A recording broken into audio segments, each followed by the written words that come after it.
समाज जिंदाबाद।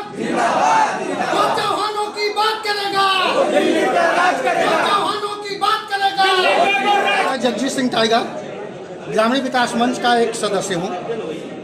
आज आप लोगों ने ऐलान कर दिया है पार्टियों के खिलाफ। जी, हम लोगों ने खिलाफ इस देश के जितनी क्षेत्रीय और राष्ट्रीय पार्टियां हैं सबके खिलाफ संयुक्त चौहान मोर्चा बना करके एक मोर्चा खोला है और हम लोगों ने आवाज दिया है कि जो चौहानों की बात करेगा वो दिल्ली पे राज करेगा।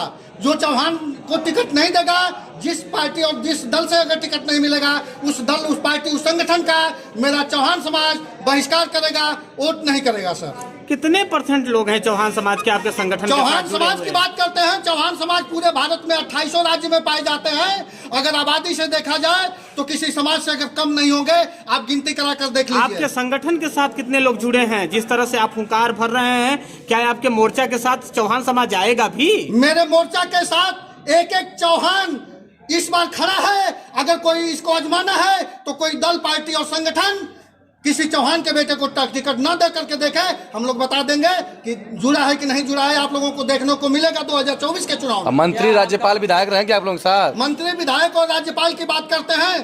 मैं पूछना चाहता हूं आप लोगों से, किस राज्यपाल, किस मंत्री और किस विधायक की बात करते हैं? आप बताइए।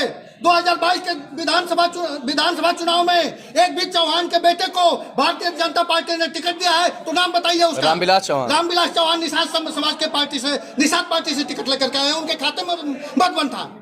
भाजपा विधायक नहीं, भाजपा विधायक नहीं है वो। निषाद पार्टी के खाते में टिकट सीट गई थी मतबन का। उनसे उन्होंने टिकट लिया है, निषाद पार्टी से, संजय निषाद से लिया है। आप बताइए, 403 विधानसभा में एक भी चौहान के बेटे को टिकट मिला तो बताइए कोई?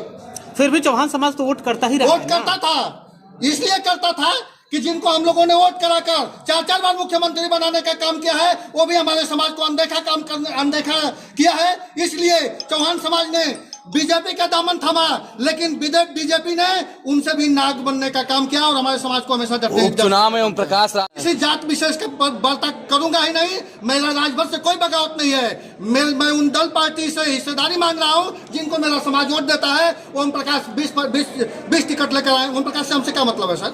लोग तो यही कहेंगे ना कि घोसी से वो लड़ रहे हैं तो चौहानों का गढ़ है ये। सवाल गलत है। मेरा ओम प्रकाश से कोई लेना देना नहीं है। मेरा उनसे कोई शिकवा शिकायत नहीं है। मगर समय तो आया है ना कि चौहान समाज को वो वोट दिलाए थे राजभर समाज का लेकर के। चौहान, आपका समय आया, उनका भी तो समय आया। राजभर का उन्होंने चौहान को वोट नहीं दिया था, उन्होंने बीजेपी को वोट दिलवाया था। ओम प्रकाश राजभर जब किसी चौहान विशेष को वोट नहीं दिया है। चौहान उम्मीदवार दिलवाए थे ना। चौहान उम्मीदवार नहीं कहिए, बीजेपी उम्मीदवार कहिए सर।